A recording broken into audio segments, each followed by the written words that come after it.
They may be having the meeting somewhere else. Seems like there's more somewhere else than they are up here. Yeah. We'll wait just a minute. I hate to start. I know Anne Marie's not going to be here, but I have. Surely JD didn't have the same excuse.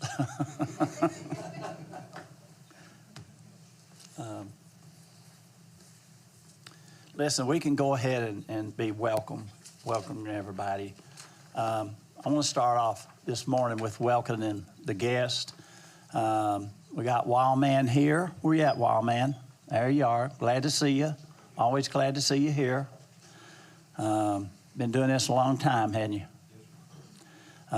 We got Hunters Feeding the Hungry, Ronnie and Grant. Where y'all at? Glad to see you guys here, and thank you for the little packs that you gave us this morning and for what you do. Thank you for what you do. It's way, way beyond, and thank you very much. We've also got Jake Cartwright and Tyler Oxner. Where you guys at? From Farm Bureau? Is that right? All right. Tyler, you've been here before, haven't you? Jake, have you been here? A few times, yes, sir. Okay. All right. Glad to have y'all. And Jan, glad to see you here this morning. It's been a while since I've seen you here. Is there any other guests in here that I missed? Any others? All right. Jose, you're not a guest anymore, are you? Yes, sir. All right. Good deal. I want to make sure. Hey, I'm Chairman Stan Jones, and I would like to welcome y'all here to our April 24 meeting of the Arkansas Game and Fish. And I kind of hung loose here for a second waiting for JD. I don't know where he's at, but we need to I'm going to go ahead and call this meeting to order, and we'll get started. At this time, we're going to do the prayer and the Pledge of Allegiance. And when we do this, for those of y'all that would like to stand, please do so. And I want to ask our chaplain, Tommy Jones, if you'll come forward and offer the prayer for us. Let us pray. Heavenly Father, we come to you this morning and we thank you for this day that you have given to us and the blessings that come with it. Lord, we thank you for all the beauty of this state in which we live, all the resources that we have. And Lord, as our commissioners meet today and they conduct this business, we pray for wisdom and how they lead this agency. And God, help us to protect these resources. Help us to be good stewards of these resources that you've given us. Lord, I also pray today for our law enforcement officers. I pray protection upon them as they go about their job. And Lord, we just thank you for all that you have given us. And Lord, this week as we got to witness the beauty of the eclipse, it's a reminder of the power that you have throughout the creation and that you have created for us. And may we just enjoy it, and may we be caretakers of it for generations to come. And Lord, again, we thank you so much. And the greatest gift you ever gave was your son, Jesus, and it's in his name that I pray. Amen. I pledge allegiance to the flag of the United States of America and to the republic for which it stands, one nation, under God, indivisible, with liberty and justice for all.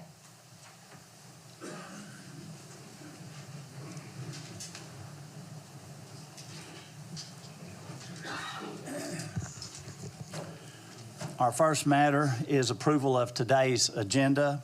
And are there any deletions or additions to the agenda as presented? Can I have a motion to approve the agenda? Move to approve. Is there a second? Any opposed? The motion is approved. I need approval of the commission meeting notes from March 21st, 24. Is there a second? Second. All in favor? Aye. Motion approved. First thing up this morning is awards, and Brad Carner will recognize agency staff for Ducks Unlimited Wetland Conservation. Thank you, Mr. Chairman. Good morning, everyone. It's my privilege this morning to recognize a couple of our staff who recently were recognized for a very well-deserved, prestigious award. And while I'm talking, Luke and Buck, could you both kind of make your way up here? So, brief bit of background about the photo. You see our previous waterfowl coordinator and current Wildlife Division Chief, Luke Naylor, receiving this award. This was presented on March the 26th at the 89th North American Wildlife and Natural Resources Conference in Grand Rapids, Michigan. Our wetlands coordinator, Buck Jackson, had extensive flight delays and misconnecting flights, and unfortunately, one was unable to make it there in time for that award luncheon. So we wanted to take this opportunity here today to, one, congratulate Buck and Luke on this very well-deserved award and give them additional recognition for their extensive wetland and waterfowl accomplishments. I want to give a bit of background about the award and their category that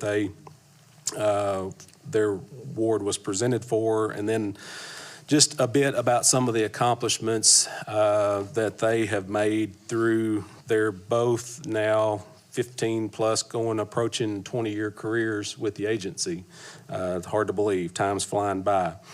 So the Ducks Unlimited Wetland Conservation Achievement Awards are presented each year, proudly acknowledging significant contributions of individuals from the U.S., Canada, and Mexico to wetland and waterfowl conservation across North America. So truly an international award.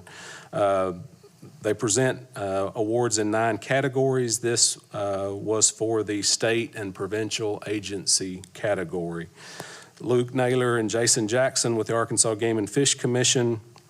This team has driven significant wetland restoration initiatives in Arkansas, enhancing habitat quality and management. Their efforts in the Lower Mississippi Valley joint venture exemplify leadership in regional conservation planning and implementation. That was from a subsequent press release by Ducks Unlimited about the award, and I'll give a little bit more background about some of Luke and Buck's accomplishments here with the agency. We know that our staff oftentimes, while we may not see it day to day, not only are they leaders and experts here in the state, but they serve leadership roles regionally, nationally, internationally. Buck and Luke are 2 prime examples of that, and so it's really cool to see them receiving recognition not only from an outside partner, but at that international level. So it is a privilege for me to recognize them here today. So a little bit more about their accomplishments.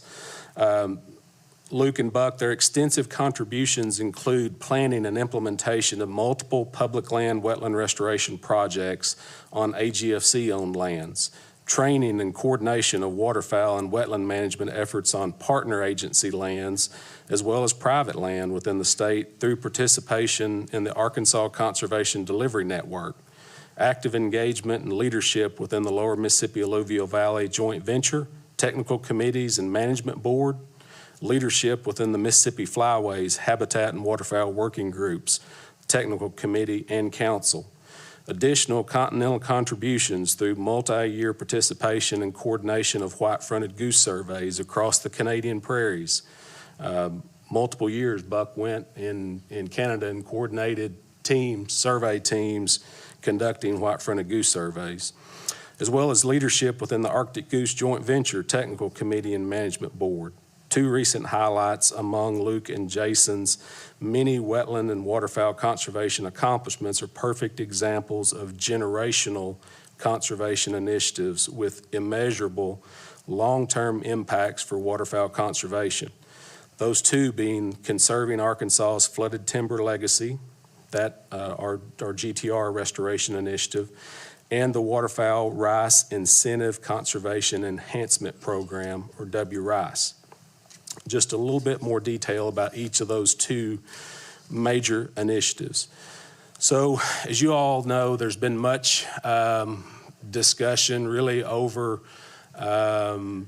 starting in earnest in 2017 around declining forest health among our world known GTRs, our flooded timber areas on our commission-owned properties. Buck and Luke have led every aspect of that initiative going back to 2014 when it really started in earnest, so a full decade now. And with that, every component of that, whether it's the communication piece, the planning and assessment, pursuing outside funding through partners, they have been at the forefront of that initiative. It's estimated that the total renovation cost for this wetland conservation initiative will exceed $150 million and is easily the largest restoration initiative of its kind ever enacted. And the sustainable management and restoration of these treasured forested wetlands will provide wetland and waterfowl conservation benefits for generations to come. Secondly, the W. Rice program. It was born out of a recognition by Buck and Luke that the landscape, particularly the agricultural landscape in Arkansas, was changing to the detriment of waterfowl. There were fewer flooded acres during the fall and winter, and changing agricultural practices meant less waste grain available for migrating waterfowl. And so recognizing these trends in waterfowl habitat across East Arkansas's rice-dominated landscape and subsequent declining trends in waterfowl use and abundance, they developed a pilot project initially funded by AGFC to incentivize rice farmers to replace fall tillage of their fields with flooding using surface water sources to enhance the use of the available food resources for migrating shorebirds and waterfowl. The success of that pilot project, created and led by Luke and Buck, then led to the award and implementation of a $2.1 million voluntary public access grant through the NRCS, resulting in 5,000 acres of enhanced waterfowl habitat, along with public waterfowl hunting opportunity on more than 50 private rice fields. The level of interest among rice producers within the state, in combination with the recognition of this resource concern by state NRCS officials, has led to the delivery, with the assistance of our recently developed Private Lands Habitat Division, of an additional $6 million of waterfowl habitat enhancement on agricultural fields in Arkansas.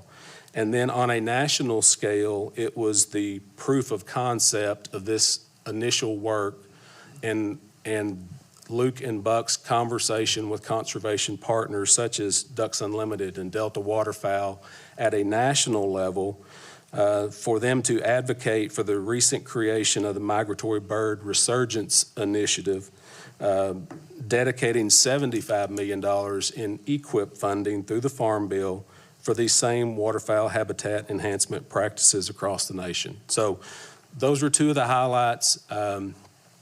That work is in addition to the already full workload of a waterfowl and wetland biologist here in the state of Arkansas. And so please join me. The award is being shipped here, so we do not have it in hand today, unfortunately, but I just wanted to take this moment to recognize Luke and Buck for their very deserving award. So join me in congratulating them.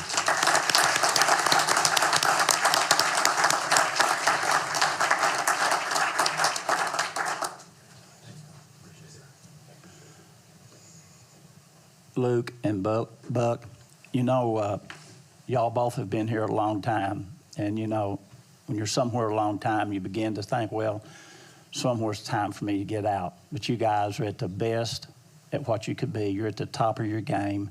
You know, it's not like an 18, 20-year-old kid come in here and start doing stuff. You guys have done this. You know what you're doing. Very, very valuable to the agency and to other states as well. So I acknowledge and thank you for what you've put into this. You spent your whole life doing this, and we appreciate it. Thank you. All right, we have, okay. I guess our cameraman is not here today. I guess not. Then get your picture. We'll get the picture when the decoy gets here. Congratulations.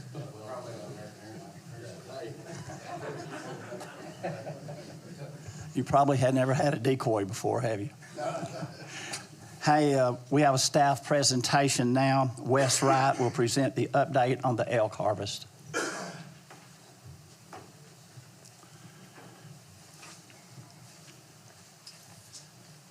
Good morning, Mr. Chairman, Commissioners, Director Booth. It's my privilege this morning to allow Wes Wright, who is our elk study leader, to give us an update. As you all remember, we had a wonderful tour at Ponca back in the fall, and a lot of things happening right now with this program. Today, we had hoped to have a gentleman, Chad Bowen, who is a regional director for RMEF, to attend so that we could allow y'all to meet him. And I think you're going to see some of the funding that they as a partner have been a big part of. He had 2 stints put in day before yesterday, so hopefully maybe he's listening this morning, and I'm sure at some point we'll have him back here to meet you guys. And he worked with me with NWTF. He can get money out of a turnip, so he's making money, and we're actually able to cobble that together to add to the program and the funding that we have already. So this morning, Wes is here with us. He's had 15 years with our agency, and he's going to be hosting the Eastern Elk Conference coming up in May. It's once every 15 or so years. Y'all have got some information about that if you have an interest in attending, and I think you've got some information as well about the work that they do on a national level. So, Wes, we're ready for your update this morning. Thank you. I appreciate that, Luke. Good morning, everyone. Commissioners, Mr. Chairman, Director Booth. It's always a pleasure to be here to talk about the elk program and give you all an update on what's going on. I'd like to start off by showing a couple pictures here of some bulls that were harvested last fall, a couple of trophies that the hunters were successful on. The picture on the left is a bull that was off of private land in Newton County, and that was a really nice bull. And then the picture on the right is actually out of the elk conservation area in Richland Valley, which is a portion of the Gene Rush Wildlife Management Area. And you can see that was a really nice bull as well. So congratulations to those hunters, and they harvested some really nice elk. Hey, Wes, I just want to point out that gentleman on the right is wearing the Marine Corps camouflage pattern, and he's actually probably 35 years old. I'll take your word for that. He killed a nice bull.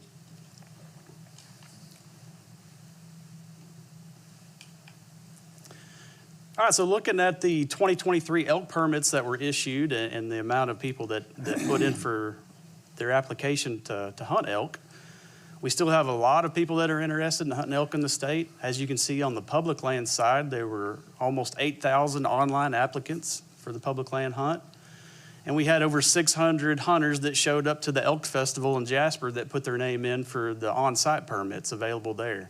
So again, almost 8,500, a little over 8,500 people that were interested in hunting elk. Looking at the season dates, October 2nd through the 6th, and then the last week of October and the first few days of November. So it's in 2 different segments. And we had 21 permits issued for public land, and that was broken down 7 either sex and 14 antlerless. And then if you look on the right side there, we also have a private land section of the hunt. We had 562 private land elk permits that were sold, and it's the same season dates as the public land, so they run concurrently. And we had a 35 elk quota, which was 10 either sex, and then 25 antlerless permits, and that was for a total of 56 that could have been harvested. So as y'all probably know, in 2016, when CWD was discovered, we originally just had a core elk management zone, which is the 5 counties that are shown there. But once CWD was discovered, we also opened a statewide elk hunting zone. And so that was the rest of the state outside of that 5-county area. So looking at our harvest this year, we had 27 elk out of the 56 quota that were harvested. It was 18 bulls and 9 antlerless. So it's a little bit heavy on the bull side. We would like to see a few more antlerless elk harvested than that. But again, that's kind of how it shook out this year. Breaking that down by county, we had 1 elk harvested on private land in Boone County. We had 3 elk harvested in Newton County. And then Searcy County pretty much takes the rest of the harvest, which a big portion of the Buffalo River and Gene Rush that has elk lies in Searcy County is the reason we see that high number there. And then from the statewide elk zone, there were no elk harvested this year that were reported. So looking at our historical elk harvest, you can see kind of where 2023 ranks out. It's down somewhat from the previous few years. But if you look around that 2016 to 2019 timeframe, you'll see that the harvest was pretty extreme considering our herd size. And that was due to CWD, and one of our goals for the CWD response plan was to reduce the elk population, because at that point we didn't know how wide-ranging CWD would be in the state, but we knew that elk had larger home ranges than whitetails, and so we kind of were pretty aggressive on the harvest those years. But you can see now that the harvest is down back to pre-CWD numbers. So the black columns are the hunter harvested segment, and then the gray columns you see there towards the right are our target surveillance elk on top of the hunter harvested. So you can see with those being additive, there's a few years there that we took out quite a few elk, which is kind of leading up to me talking about the elk population here in a minute. You'll see that we were very successful in reducing the population, and we're starting to back off and be more conservative now as we've been so successful in that. So looking at the harvest ratios, 66% of the harvests were bulls, so 2/3, and 33% were on the antlerless side.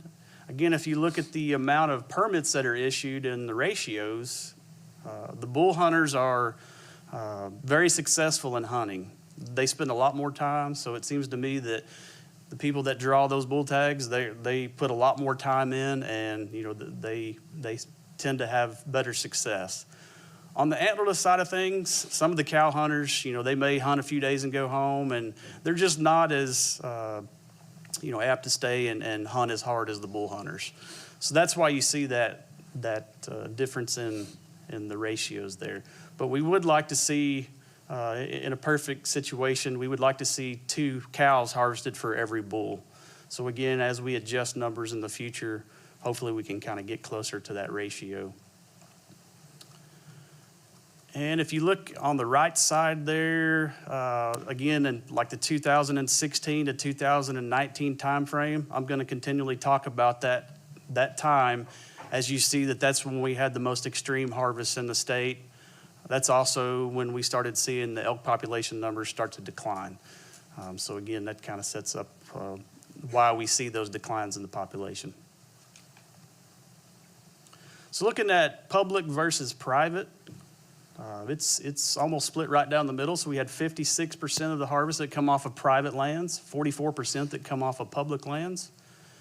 And again, that we try to give both sides of the hunt equal opportunity to harvest elk.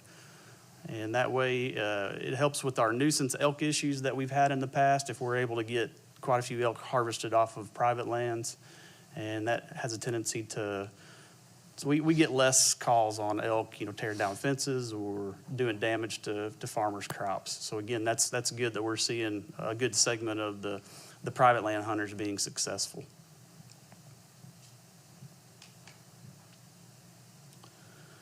So a big part of our elk management here in the state is the elk survey. That's how we keep up with how many elk we have, and it helps us with setting those quotas for the hunts each year. And so it's very important for us to be able to get as accurate of a count as possible on our elk within public and private lands.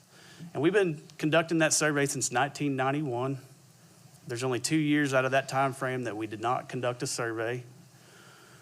We use a Robinson R-44 helicopter, and then this year was the first time that we implemented a putting a drone in the air and getting some additional flight time and getting some better herd composition data, because we can, it's a lot cheaper to fly that drone than it is to have the helicopter in the air. So the surveys are completed at first light each day for the first couple of hours. Then the elk have a tendency to go to the timber, and it makes it a little bit more difficult to count them once they get into the timbered areas. And we fly over public and private lands along the Buffalo National River watershed. So looking at our historical elk survey numbers, again, you can see over time that we've had a slowly increasing herd. And again, up until about that 2016 timeframe when CWD was discovered, that's when we had our highest numbers in the survey. That's also when we started seeing our highest numbers of harvest due to the regulations that we implemented. And you can see there that over time, the population has declined. So again, we were very successful in reducing that elk population, but we're at a point in time now where I think we need to be more conservative on our harvest, because with such a small herd, it is pretty much all based on the amount of elk that we take out is how we can judge the way our population is going to trend. And so, if we continue to harvest too many, we'll see that decline continue to happen.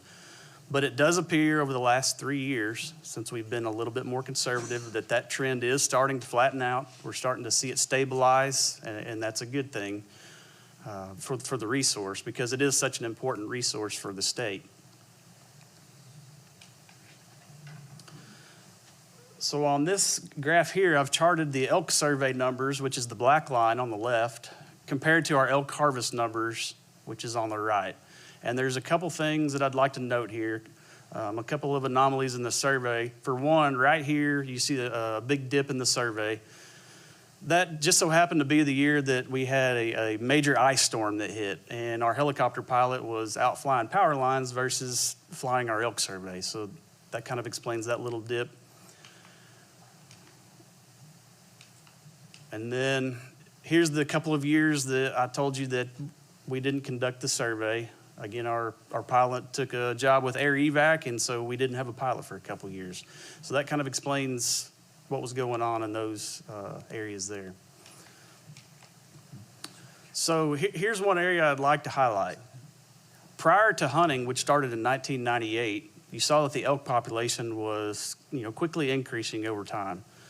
Once that hunt started, especially 98, 99 timeframe, you can see that dip in the elk population survey almost immediately. So staff realized that we were taking out too many elk too early. And so they backed off on the permit numbers, which you'll see that the elk harvest went down after that for several years. And then the elk population started trending back up. So again, this elk population is all driven by how many elk we take out through the hunt. So if you fast forward, again, up until about that 2016 timeframe, right here, you'll see that extreme harvest started to happen. And that's when we started seeing a major decline in our elk population. And again, the last 3 years there, it has somewhat stabilized since the harvest has decreased quite a bit. As you'll see, this round of regulation proposals that have been put in, we have asked for additional reductions in the elk quotas for the next few years. And this is part of the reason why, is because we want to continue to help stabilize that population so that we don't go too far down on population. So if we look at our herd composition data, and this is bulls per 100 cows, over time it has been declining. And again, that comes back to the fact that when people draw a bull tag, they are very successful most times in harvesting a bull. And so it has shown in our ratios that it is trending downward. Now, it's not an extreme downward trend, but over time, if it continues at that rate, we don't want to get down too low on our bull to cow ratio, because then we won't have enough bulls left to do the breeding that we need for good recruitment. So again, that's something to note there, and that's the reason you'll see some of these bull reductions on the current regulation proposals. So looking at the calf-cow ratio, it's been really stable for the entire time we've done the survey. It doesn't appear that hunting is affecting the recruitment on the calves, and it doesn't really show at this point CWD has had any effect either. Now, in the future, we may see a decline, somewhat similar to what we may see in whitetail deer with the population impact level that CWD may have. But at this point, our calf-cow ratio is stable, and that's a good sign there. And looking at both of these ratios compared to other states, other western states, other eastern states that have elk, we're right in there. About 40% recruitment on your calves is what most people see. And then about 30 to 40 bulls per 100 cows is what most states have. Some of the western states have a little bit less bulls per cow. But again, comparing Arkansas to those states, we're right in there where we should be. So here I've got a couple of quick clips from the elk survey this year, and this is just to give you all an idea of what we're seeing when we're flying the helicopter. And this first video will be out of the Robinson R44, and we're able to count total number of elk, and we're looking at the bulls versus cows and the calf-cow ratios. This is how we come up with those. And then we can also get age structures of bulls depending on, if it's spike or immature branch antlered bulls or mature branch antlered bulls.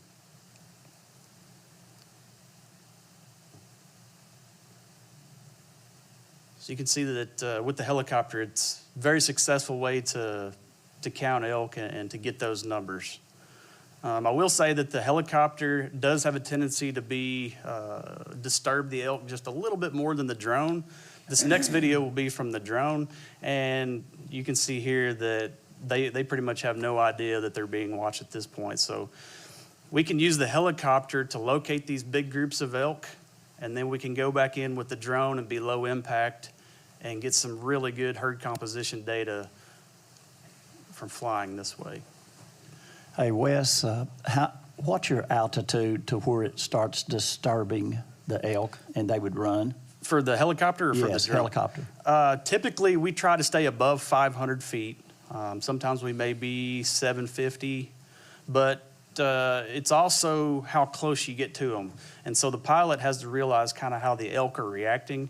And if they start to act like they're being disturbed, he can bump out just a little bit farther away and continue to circle. And a lot of times they'll just stand there in a group. But it's more distance of how close you are instead of the height, really. But on the drone, I mean, that's 400 feet right there. And like I said, they have no idea that they're being watched. I have a quick question. On the cow to bull ratio, I mean, how do we address that? Because it seems to me that if you issued more public land cow tags under a quota system, that you would have more people participate in killing cows on that side than the private land side? Is that something in consideration as far as trying to increase that? It has been. Is that something we want to increase? Because the ratios are off a little bit, but the numbers are down as a whole. So I'm wondering. Yeah, I think at this point we're looking at reducing bull permits versus increasing the cow permits as much, and that's just to help stabilize the population. Now, if we start to see the population increase over time again, then yeah, we can issue a few more antlerless permits at that point and feel confident that we're not going to have impact, to the resource. But at this point, I think we're taking out enough antlerless elk already. Okay. That we need to back off on some of the bull permits, which we've already done over the past few rounds of regulations. And we're starting to see those trends in the survey start to level out. So again, time will tell, but yeah, I think we're taking out enough elk as it is right now instead of increasing. Okay.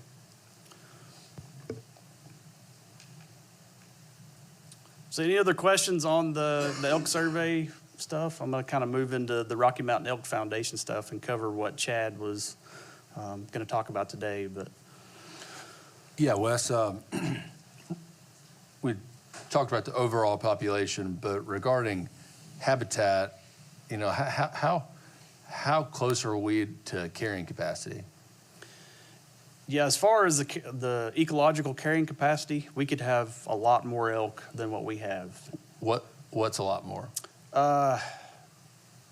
You know, I really think with the amount of public land that we have, and this is not even counting private land, I mean, we could have at least double the herd size. And we've already been there before. You know, if you look in the 2013 timeframe, we had almost double the population. And we were starting to see a few nuisance complaints at that point. So it's kind of like Myron talked about on the Bears last month, that we've always been hindered more by the sociological carrying capacity versus the ecological carrying capacity. And so we started getting enough elk that we were getting a lot of complaints from landowners. And so that's really what's hindered us more as far as growing the population versus what's available on the habitat. But yeah, I think it'd be feasible to have 1,000 elk on the amount of public land that we have. You know, the Buffalo National River, Gene Rush Wildlife Management Area, Bearcat Hollow WMA. We have a lot of available high-quality habitat. Hey, Wes, quick go Is your ahead. goal to, if we could get back to that 500, 600, is that kind of where you think is a good, comfortable range? I mean, that's what the elk team has kind of proposed and what we'd like to see. You know, the more elk that we have, the more hunting opportunity that we can provide to the sportsmen of Arkansas. I feel like that's a fairly healthy number for, you know, talking about the amount of area that we have where the elk are. But yeah, I'd like to see the elk population grow somewhat. And now that we know that CWD is much wider ranging than what we had initially thought, you know, in 2016, we didn't know how far that was going to range out. And we've since known that, you know, with a lot of the deer sampling that we're doing, that, and especially with the statewide zone, if any elk leave that zone, the hunters are going to take care of them. And CWD is much, you know, across most of elk range already. So it's not going to, you know, make any impact if those elk move some compared to what we thought in 2016. Hey, Wes, I got a question. So, you know, first of all, I always love the elk presentation from being up in that part of the country. Wes and I go way back, if you remember. Oh, yeah. But that being said, so we know about the harvest rate. Could you speak to either mortality or outside the harvest rate, what we're looking at as far as either mortality through depredation, disease, or whatever? Do we know a number there? Do we see much of that? Or are we primarily seeing just the harvest? So between the years of 2003 and 2007, we had a research project, a bull ecological study that we collared over 50 bulls and a handful of antlerless elk. And what that research showed, it was looking at the mortality of elk and the causes. And the number one killer of elk in Arkansas was hunters. So in most cases, looking at elk calves, you know, if they make it past 2 to 3 weeks, you know, kind of that critical time point there where, you know, they may be preyed upon. If they get past that, there's no natural predators here in the state on elk, you know, as compared to like whitetails. Now, CWD is the big unknown that we don't know. We know that we found some that were dead that tested positive for chronic wasting disease. But to what percentage of those, you know, are strictly due to CWD, and then how many are out there that we don't know about across the landscape. So that's one of the big unknowns on, you know, how many we're losing that's not being accounted for. Right. I just wasn't sure how much of an impact that had on actual deer, you know, the population compared to, I know the harvest is obviously a big portion of that, but I wondered if there was much in the way of finding elk with CWD or other ways. Yeah. Again, we have found over the years, I don't have the exact numbers, but we have found dead elk that have come back positive. But not a number you feel like it's moving the needle. Not necessarily. I mean, it's a low number, but there again, that's just the ones we found. So the unknown there is how many that we didn't find that potentially could have died that we're not accounting for. And maybe that's something in the future, you know, getting with the research division and having, you know, some sort of project to figure out, you know, to what level CWD is having an impact on the population. It'd be interesting to see that correlation as you look at the population come down, and you could always throw the harvest number in, but where is the difference? And if we start seeing that number begin to overtake, you might want to adjust harvest numbers, but I think that's always interesting to me.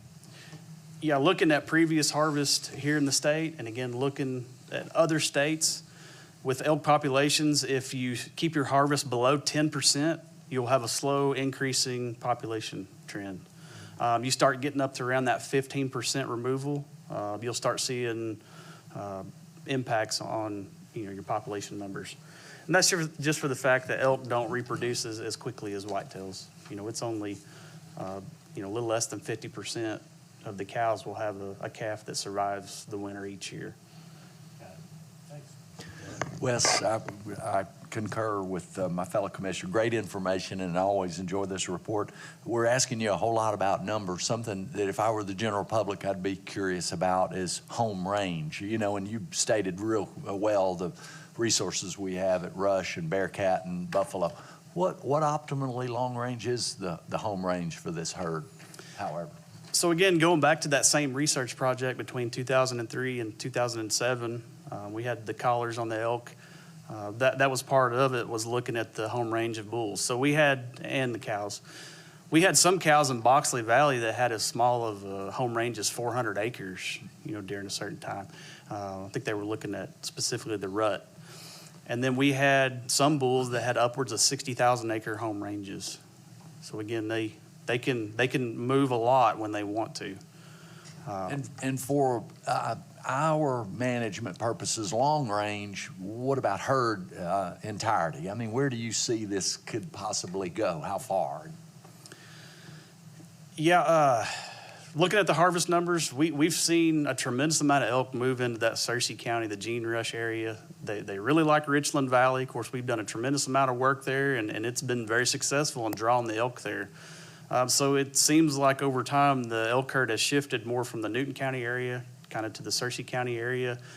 But anywhere along that Buffalo River is prime habitat. And then they kind of range off on any of the feeder creeks that come into the Buffalo. We see them moving up those, which is kind of leading to like the Bearcat Hollow area. They go up Richland Creek and then up Dry Creek, and then they're on Bearcat Hollow. But, pretty much if we'll keep doing prescribed burning and we still do a lot of these open land management techniques, I think the sky's the limit as far as our elk herd numbers. Thank you. Wes, while we got you here, going to drill down on you good. We're all interested in this a lot. Hey, two things, A and a B. One is, A, are you interested in size of the horns? I mean, people love big horns on deer. People love big horns on elk. And the second part of that question is what are you doing for food plots as far as to enhance, if you are any at all? Are you just planting basic food plots that they can eat, just like a bale of hay, or are you planting high protein, buck forage oats, alfalfa, and things that would give them the nutrients that they need to produce bigger racks? While we're doing this, what's your approach on that? Yeah, of course, the antler size, especially for hunters, is a big part of it. Everybody wants to kill a trophy bull that they can hang the antlers on the wall or do a mount. And so that is important to us to provide that quality hunting opportunity for all the hunters. That also lets us know that typically when a bull has a larger rack, that they've gotten to their prime age. So on elk between 6 and 10, if they can make it to 10 years old, that's when they're going to be at their prime. From my experience, they start getting 11 or 12, which interestingly, 15 and a half is our oldest bull that we have on record that's been harvested. So they'll live a long time, and the cows can live up to 24 or 25 years. But definitely that is something that's pretty important to us to provide that quality hunting opportunity. And that just comes with having older age classes in our bulls. And if we can allow our bulls to get to there, then they're going to have decent racks for the hunters to be able to harvest. As far as the habitat and the food plots that we plant, we have a variety of warm and cool season annuals. So like on our cool season annuals, we'll do winter wheat, we'll do oats, some annual rye. As far as our warm season food plots, we do a mix of buckwheat, millet, sorghum, sunflowers. And so we'll have a mix. We try to have something green all the time for the elk to forage on. And again, that helps with keeping those, most of them on public land. If we can do that, then we don't have as many private land issues, with farmers' hayfields. We also found we had another research project with the elk looking at forage utilization and kind of looking monthly what those elk utilize throughout the year. And we found that these areas where we do a lot of prescribed burning in these woodland scenarios, they're utilizing those grasses, those native grasses and forbs quite a bit through the growing season. And of course, those are all really high quality. And in most cases, if that seed bank hasn't been depleted, we can do some timber stand improvement. We can do some prescribed burning, and that's going to provide quality forage, especially through that antler growing time frame, that we don't even have to plan or spend money on buying seed or anything like that. So that's been a big part of our management is timber thinning and prescribed burning in these woodland areas and restoring those, because we have found that they use them quite a bit. And then there's a lot of native grass restoration as well, where we'll just have, and that plays in more to, places for the calves to hide when they're newborns. Not necessarily that they forage on the native grasses as much. Maybe right after a burn, when the grass first emerges, they might utilize that a little bit for forage, but mainly that's for cover, like later in the summertime. And I have seen them, like on the eastern gamma grass, once it gets mature, they'll come through and strip the seed heads off. And again, that's really high quality stuff, like in the late summer and early fall time frame. All right, so let's move into the Rocky Mountain Elk Foundation talk today. And I would like to highlight a project that we have going on at the Lick Mountain. And this was an acquisition that the commission bought in 2017. It has a Rocky Mountain Elk Foundation conservation easement on it. So the previous owners were long-term Rocky Mountain Elk Foundation supporters, and they put this conservation easement on this land. It is a pretty important inholding for Gene Rush Wildlife Management Area. So we were fortunate enough at 2017 to purchase this property. It's 311 acres. And from the time that we bought it until now, it was growing up in a lot of invasives. We were seeing a lot of fescue that was growing up in it. And so it just wasn't optimal for wildlife.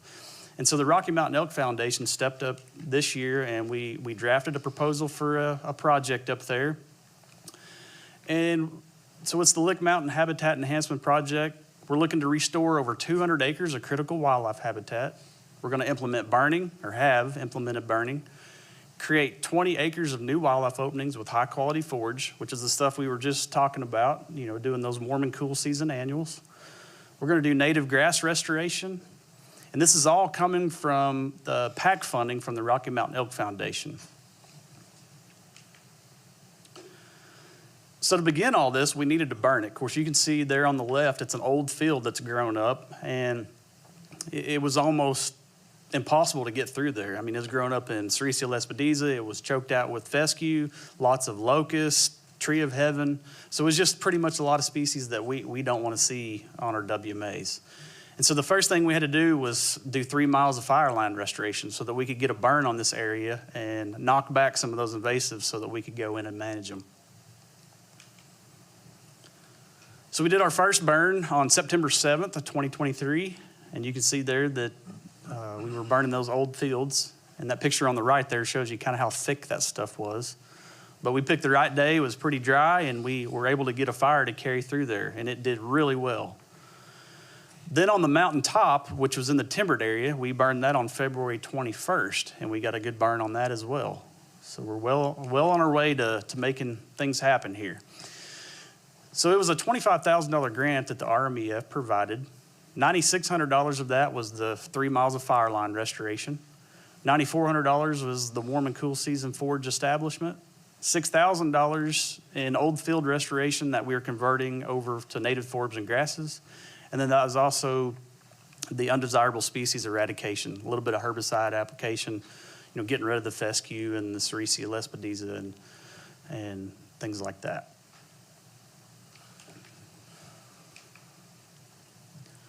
So this is just a quick picture here of pre and post treatment. So this is before on the left, before we burned or did any type of work in there.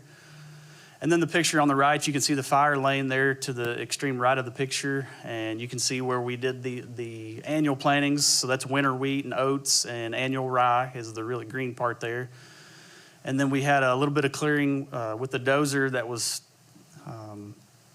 pretty much smoothing out. That we had a little bit of sloughing going on, and it was because of that vegetation was so thick in there, it wasn't allowing the water to run off. It was just kind of standing there, and so the ground was kind of sloughing. So we went in there and smoothed some of that out so that we'll be able to manage it in the future. But anyways, this is just a quick glance of kind of where we're at. We'll finish up here in the next month or so with the warm season plantings that we're going to do, and this project will be complete, and then we'll continue in the future to do more management on this property. But it's just kind of a showcase of what we can do with partnerships. You know, all this was provided, all the funding was provided from the Rocky Mountain Elk Foundation, and without their partnership, we wouldn't be able to do projects like this. So I really appreciate, you know, everything they do here in the state. And just real quickly, a couple of numbers that the Rocky Mountain Elk Foundation has provided here in the state. Since 1992, there have been over 110 conservation projects that have been completed, totaling $5.4 million that they've put into our state. That's touched over 80,000 acres that have been improved, and they've had their hand in 514 acres of public access that's been open to public land hunting that they've helped provide. So again, you know, all that money is coming from the banquets that they have here in the state and all the fundraising that they do. You know, all that money is being raised here, and it's coming right back to the elk range and improving elk habitat, and as well as, you know, for other wildlife. So we're seeing, you know, lots of turkeys and deer that are responding to this project, and it's really good for all wildlife. And with that being said, it's kind of long-winded. I'll take any other questions you may have. And To that last point you made, Wes, the multi-species benefit that the director reminds us it should be a focus, or any quail recruitment or response in these areas? we haven't seen any quail or, you know, heard any quail, but over time, you know, we're going to build that habitat. And we do have some of our quail routes on Gene Rush have shown that there may be a few around. So maybe over time, as we create this habitat, hopefully there'll be some birds in the area that will benefit from it. But haven't seen any at this point. And it was so choked out before that it was really is in pretty bad shape.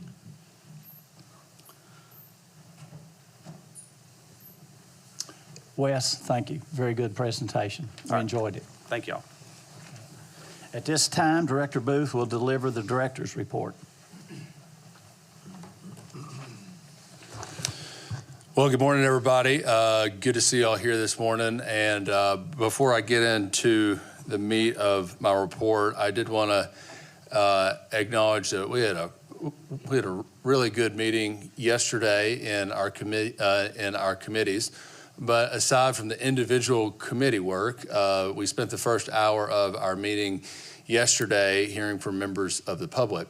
And if we have an official head count, I haven't heard it yet, but I would estimate there were between 30 and 40 members of the public. And we had a fantastic dialogue on topics ranging from mallard ducks to running dogs, and always good to see that many members of the public come out and exercise their civic duty to participate in our regulations process. And so for anybody that is out there watching this meeting today, we always welcome public input in whatever form we get, but especially when it comes time to our 11 commission meetings. And I know that I speak not only for the agency staff, but also for our commissioners as well, that there's not a number of people that could show up at our commission meetings that would be too many. You're always welcome, and regardless of whether we're in a reg cycle or not, we always love to see members of the public. So thanks to all of them for coming out yesterday and for only improving the quality and the depth of our conversation yesterday. In the introduction to Natural State Tomorrow, we described the challenges that this agency faces really in two separate frameworks. The first framework is internal challenges versus external challenges. This is the most natural and I would say intuitive way for us to frame many of the challenges that we face. We can look at the Arkansas landscape and quickly see the challenges that we see from some of our species, such as our waterfowl, and the habitat conditions that we're seeing in the Prairie Pothole region, and in addition to our turkeys. And we can also look internally and find no shortage of challenges as well, from agency recruitment and agency retention and how we interact with the public. But the other framework of challenges that we see, and we highlight this in Natural State Tomorrow, is the framework of readiness challenges versus growth challenges. How do we, as an agency that works hard in every single county of Arkansas, how do we balance the need to modernize what it is we do, but also support and do well with what we have and what we're doing now? Readiness versus growth. And as I reflect on these two separate frameworks on a continual, even daily basis, there's a number of efforts going on in the agency right now that I think are important for us to consider as we try to strike the right balance in each of these two frameworks, internal versus external, and readiness challenges versus growth challenges. Our conservation incentive program that we launched this calendar year, and like we discussed last month at Mount Magazine, is roughly 1/4 into the first year of its implementation. We've received applications from over 1,000 private citizens. We have trapped nearly 2,000 feral hogs and have put drip torches in the hands of private landowners throughout Arkansas, even just 1/4 into the calendar year, burning well over 1,000 acres. This is an important effort to broaden how we think about conservation. Obviously, in a state like Arkansas, where we are 90% privately owned, private lands conservation work is important. But cultivating an incentive to bring landowners to the table, to help them undertake the necessary practices for their own conservation goals, is something that we're immensely proud of, and I could not be more proud of the Private Lands Division and all the support divisions for making the Conservation Incentive Program a massive success in just 1/4. Additionally, we had a fantastic youth turkey season this past weekend, having a harvest of well over 1,000 turkeys. I hope that this rings true as it has in other seasons, that it will represent roughly 10% of the total harvest, and it's a tremendous opportunity as states like Arkansas, Tennessee, and Oklahoma, as well as some of our neighbors, address a potential long-term decline in turkeys throughout the region. In addition to turkeys and conservation incentive program, I'm also proud to say that we are well on track with our goal in Natural State Tomorrow to renovate 3 major lakes in Arkansas. It's not news to anybody that we are underway at Lake Conway, and as soon as conditions and permits allow, we expect to put equipment into Lake Conway and start turning dirt. But just yesterday, the commissioners also approved another lake renovation for Lake Wilhelmina, which is also, like Lake Conway, a legacy infrastructure project for us. In addition to lake renovations, this agency also remains committed to restoration of bottomland hardwoods and our GTR renovations. We are already underway in renovating Showery Bay Rainy Break Wildlife Management Area and plan to complete Bayou View Wildlife Management Area and Hurricane Lake Wildlife Management Area before this duck season. We also had a fantastic update yesterday from our fisheries division on our efforts to improve the habitat on the aquatic side. And I am equally proud of that division for their contributions towards Natural State Tomorrow and to creating the type of aquatic habitat that our anglers need throughout Arkansas. And in less than 2 years of Natural State Tomorrow, we're roughly 2/3 the way complete with our habitat enhancement goals on reservoirs. We're roughly halfway complete with our efforts to stabilize stream banks throughout Arkansas, and also nearing completion on our goal to restore stream connectivity in many of our important rivers and streams throughout Arkansas. Relative to our internal challenges, I'm abundantly proud of our division chiefs that are nearing completion of the first ever Arkansas Game and Fish internal leadership training that we've offered, trying to address the long-term challenge of how we build a deeper bench of leaders throughout the agency. We're following through with our commitment to expand recreational shooting throughout Arkansas by not only bringing in a new chief of our recreational shooting division, but also offering for the first time ever a 3D archery tournament for our young archers throughout Arkansas that want more of a challenge, more of a unique experience than known distant archery. And lastly, in the spirit of the regs discussion that we've been in since February, and in the spirit of our good committee meetings yesterday, I want to emphasize the fact that our research division, with help from many other divisions, has achieved the highest public input on our regulation survey that we ever have. So big hats off to Jessica Feltz and to Ava Smith for their hard work in growing the survey from roughly 10,000 last cycle to over 36,000 responses this cycle. As we contemplate not only our challenges, but the incredible progress that we're making towards them, I want to give the deepest level of thanks possible to the commissioners for their tireless support, for our legislature as we enter another fiscal session, to our governor, to our important agency staff, and most importantly, to the public. Thank you, Director Booth. Really good report. Let's go now into the committee reports. And at this time, the committee chairs will deliver the reports.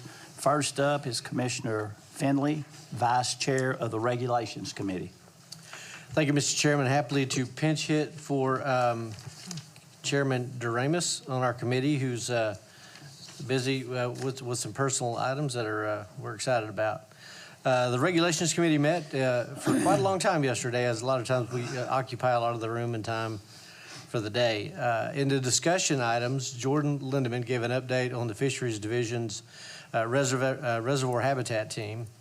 Also, Karen Rowe and Jess Schmidt presented on the King Rail project at Choctaw Island WMA. Jessica Feltz and Ava Smith presented the final results of the 2024 Regulation Public Survey and gave us a deep dive into their tremendous work and effort that, along with their staff, placed into the survey of our public. Action items, the committee made a motion to temporarily table the regulation proposal, which would require the remote tracking and behavior modification devices to be worn by dogs when hunting. That item received a unanimous do pass. Luke Naylor, Tom Laird gave first readings of 3 additional regulations. These regulations include the allowing of motion decoys for waterfowl hunting on wildlife management areas, the allowing weapons capable of firing straight wall ammunition statewide during the muzzleload season. Certain weapons restrictions will still apply. And remove the game fish daily limits on Lake Willamina during the upcoming lake renovation. The items all received unanimous do pass. New business.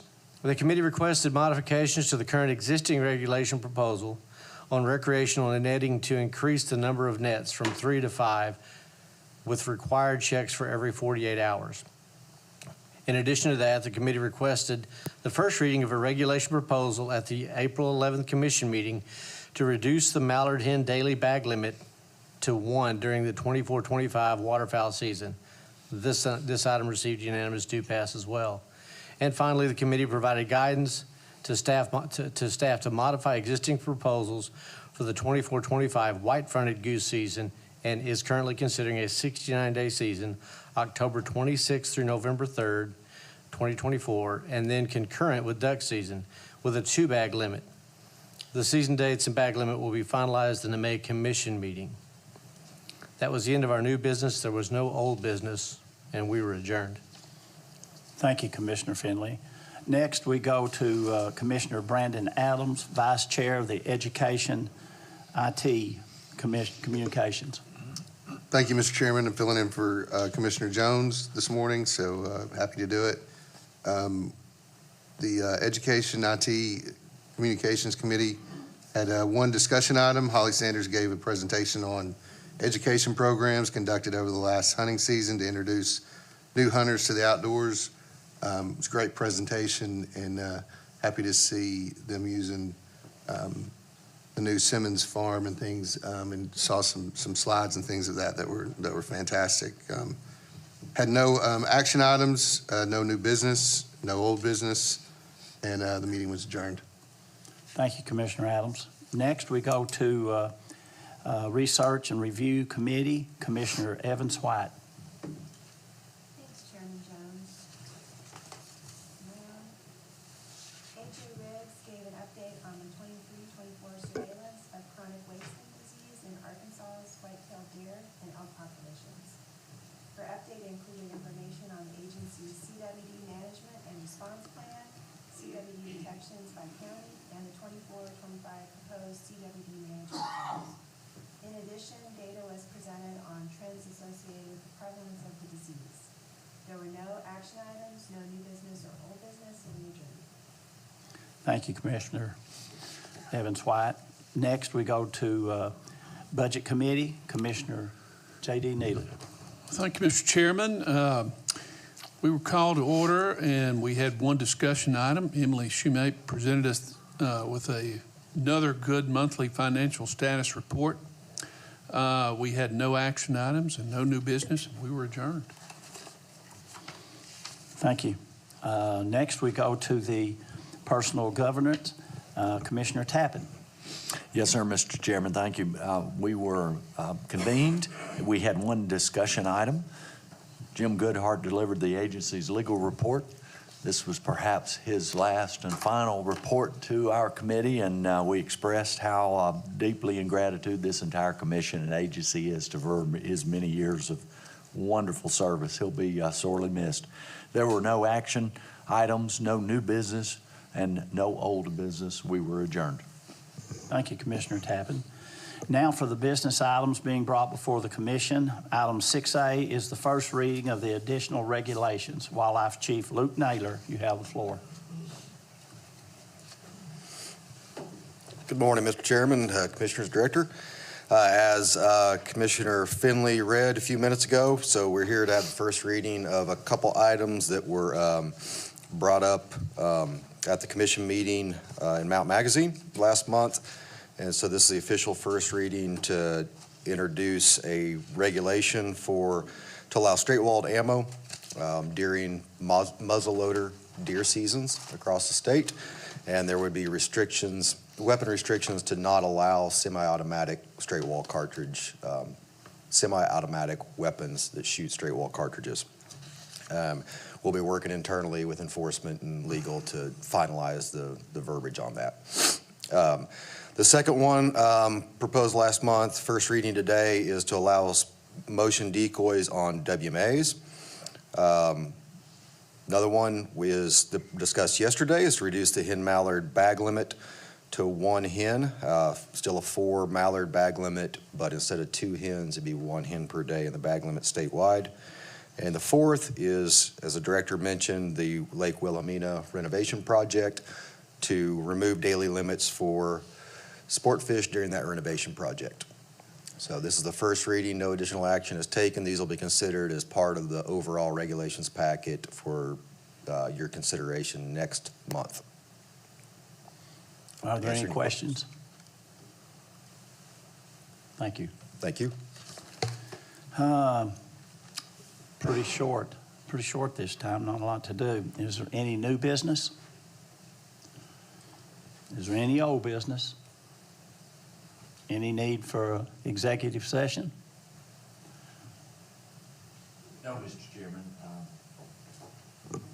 No, Mr. Chairman, there's no need for executive session. Okay. In old business, I just wonder on the duck season framework, there's been a lot of discussion, and I'm proud to be part of this group to stand up in a time of stress towards these waterfowl numbers that we're seeing. I think we pushed yesterday awfully hard on conversation about limiting the ending of duck season to the last Sunday. And our framework allows us, that's published out there, I think 3 options. I would respectfully say that let's wait on what staff is recommending, is follow the adaptive harvest management that would be published in the coming months, and see what recommendations for a season framework they have. I just welcome any other commentary or discussion on that. You know, I love our surveys and the deep intellect that it's given us from our community. But we also really have to key on this word adaptive. You know, I'm so concerned and consternated over all the conversation we've had. I looked it up in Webster's. You know, adaptive says showing or contributing to adaptation.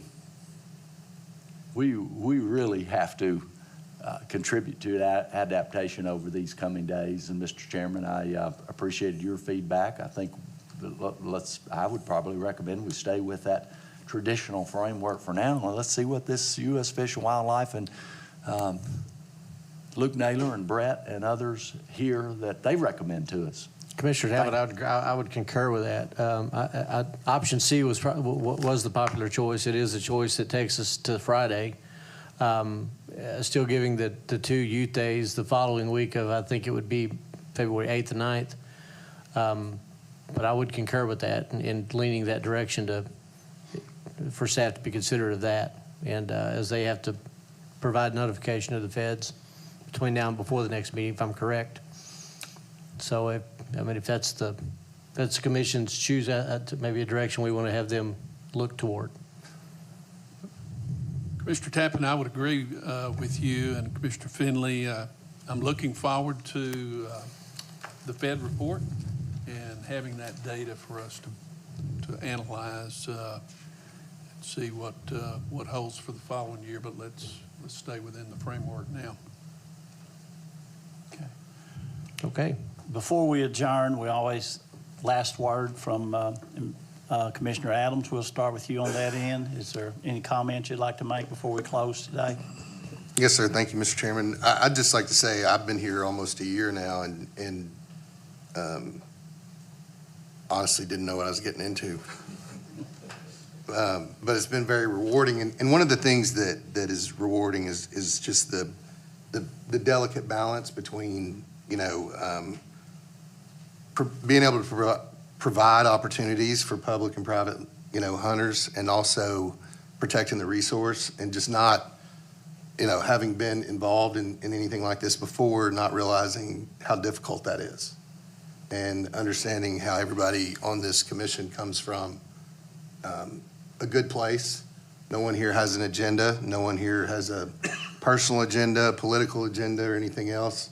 Everyone here is concerned about the resource, and you know, when you sit through these meetings and understand how much everyone individually cares about the resource, you know, I don't think that there's enough credit given. I'm not asking for me, but, you know, as a new member of the commission, it's one of the things that's been most impressive is to see, you know, not only the commitment of time and resources and other things that commissioners do, but the efforts in trying to be fair to everyone.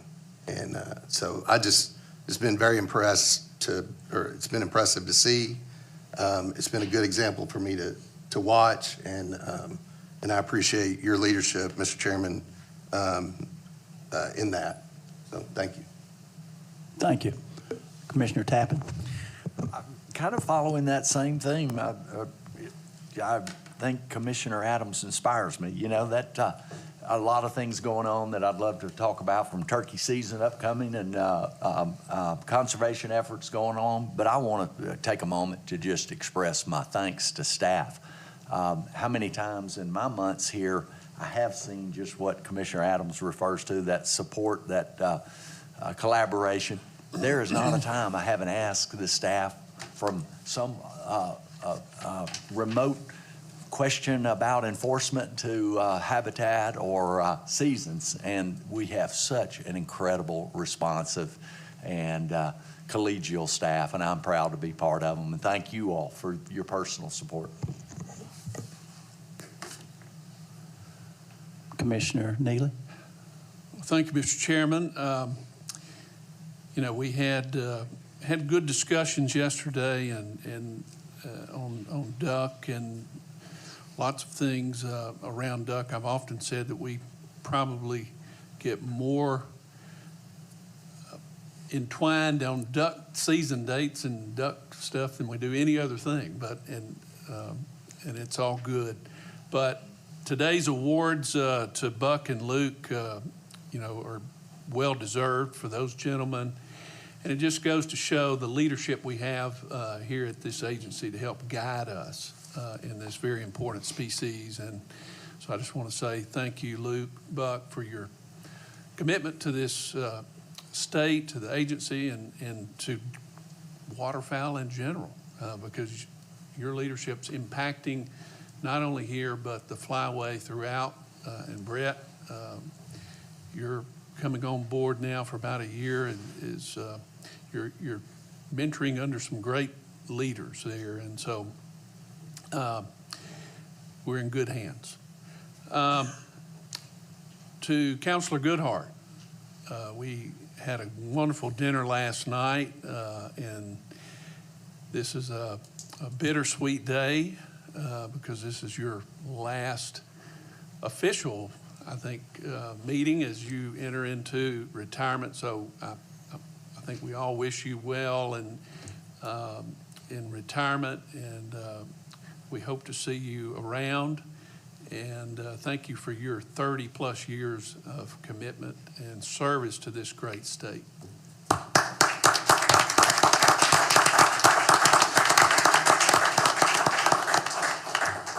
We hope to see you here every meeting like Wildman. Commissioner Evans White? Thanks, Chairman Jones. I also would just like to personally thank Jim Goodhart for all he's done. Just in awe of your impact over your career, and I'm sure you'll continue making an impact in this community, in this state. So many things to say. Want to give a shout out to Karen Rowe and Jess Schmidt for giving a great presentation. Made me realize just how important that marshland habitat is that we have here in Arkansas for those king rails, and how much new stuff we're learning from that study. So thanks a lot. Thank you, Commissioner White. Commissioner Finley? Thank you, Chairman Jones. A few things. One, due to the stringent HIPAA laws, I wasn't aware that I could tell that we follow here at Game and Fish. I was instructed by way of electronic text that from Commissioner Ramis that we could actually tell people she's having a baby. So congratulations for that. Hopefully that's happening pretty soon. Jim, I talked to the staff about, as we traditionally do, is award a service arm to the person leaving, but they said since you're no longer practicing law, you'll not lead a service arm. So there's that. And, Commissioner Adams, I will say this, it with all due respect, you don't seem like a freshman, which is great. It's refreshing. I was fortunate to come in as a freshman in an off year where both you and Tappan both came in your freshman year as a reg year. And after a few reg years, recognizing how you drink from a fire hose your first year anyway, this is just exacerbates that. And so I appreciate just the open-mindedness you guys both always came in with, and listening and being a part of that, which is always really refreshing for folks to come in. People don't understand all that goes into these decisions, but it's I can assure you that it's always encouraging to me. The commissioners I've always worked with so far have always been open to listening, to trying to do what's right for the resource and balance that with what the public wants when necessary. I don't think we've had tremendous leadership all the way up to today, and that's what I think makes this commission so special. And Commissioner Jones, Chairman Jones, is a great example of that, and what's led us through some challenging decisions, and it's always worked out really well. But always encouraged by that. So thank you for that. And lastly, a tremendous opportunity this weekend to get online, to participate in the Get It for Game Warden auction up in North Central Arkansas. So if there's extra pennies in your pocket, feel free to go in there and bid on anything you want, or just throw it to us. But a really great event happening up there at the shed Saturday night. I'd love to have as many people that could come attend that. It'll be a lot of fun. It's an opportunity to honor our field and the staff, our enforcement officers, and all they do, and a great time to shine. So that being said, yes, sir. Commissioner Finley, kudos to you in recognition for chairing that event. That's outstanding. Thanks for your work. I hope it's overwhelmingly successful. Listen, asking people for money is my whole life. Thank you. Thank you, Commissioner Neely. Is there anybody I missed up here? I was looking around to see if there's anybody. Austin. Say a word. Well, I'm not very good at goodbyes, let alone long goodbyes. But anybody that's spent a whole lot of time in this agency knows that Jim Goodhart is our general counsel, but he's also an institution. And so as I won't say look forward, but as we look to a post Jim Goodhart era, I'll share some of my remarks last night, and that's that anytime we have an employee that spends as long as Jim has with the agency, I'm always cognizant of the toll that takes, not only on them, but also on their families as well. And I'm going to unapologetically embarrass Jim for a little bit now, but I had the opportunity to first meet Jim Goodhart long before I came to work for the Arkansas Game and Fish Commission. I met Jim when I was a junior in high school, and he was one of the volunteer coaches for the Catholic high school cross country team. And the reason that's impactful for me is I think about his departure is that, my first interaction with Jim, I saw the love that he had for his family and the time that he was willing to put in on early mornings, very hot Arkansas mornings, running with his son. And then to fast forward, 20 years from that to now see the version of Jim Goodhart that this agency knows well and has enjoyed the benefit of for close to 3 decades. It's an inspiration to me, and I hope it is to you all as well, of someone that has not only loved this agency with all of his heart, but also constantly loved his family with all of his heart. And so it is bittersweet, but I'm really, really happy for you, Jim, and I look forward to you taking 30 years worth of to-dos from Ruth Mary, and I hope to see you back in the auditorium with Wild Man at least once a month. Other than that, just want to echo what the commissioners have said.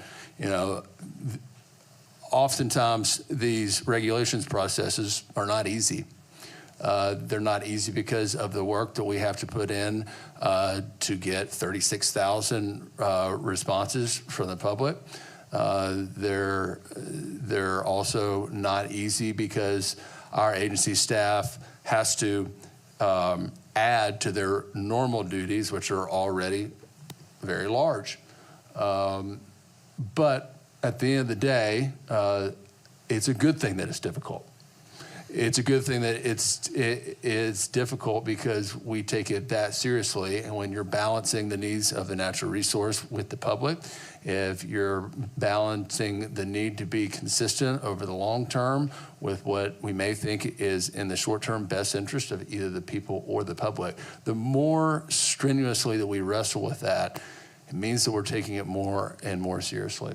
So I want to give my hats off both to the commissioners and to the agency for the tireless work that we really started in August when the agency began the regs process. And I'm looking forward to crossing the finish line very strong in May. So thank y'all. In closing, I just think that what we did yesterday, the meeting went really well, and I think the transparency, you know, when you listen to both sides, you get more information, you make better decisions. And those people were passionate yesterday, so I enjoyed seeing that part of it.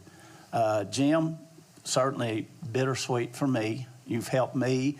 When you know, when you take someone like me that comes from a private, not been around corporate people, not been around a lot of city folks and stuff like that, Jim has helped guide me. Stan, you need to do this, and you've got to go do this, and he's helped me a lot. Told me about his family and his football playing and his hunting, and he is absolutely just one of us, but with a legal degree. So I've enjoyed getting to know you and hope to continue to some degree, one way or the other. I know it's not a happy time for you to walk away from something. You didn't come here to make money. You didn't come here. That's not the reason you've stayed this long. You love what you do with the Arkansas Game and Fish. It's been more than just a job to you. It's been a commitment, and a big commitment to you and just like the other guy sitting right there. Y'all, it's not about the money. It's the commitment that you love, and that's why you do this. And so from my heart, thank you for what you've done and how you've helped the state of Arkansas. I mean, we're a better state for what you've done. At this time, before we close, I want us to just bow our heads for just a few seconds. Big day for Anne Marie, and let's just offer up just a little prayer for her, just a few seconds. Bow your heads.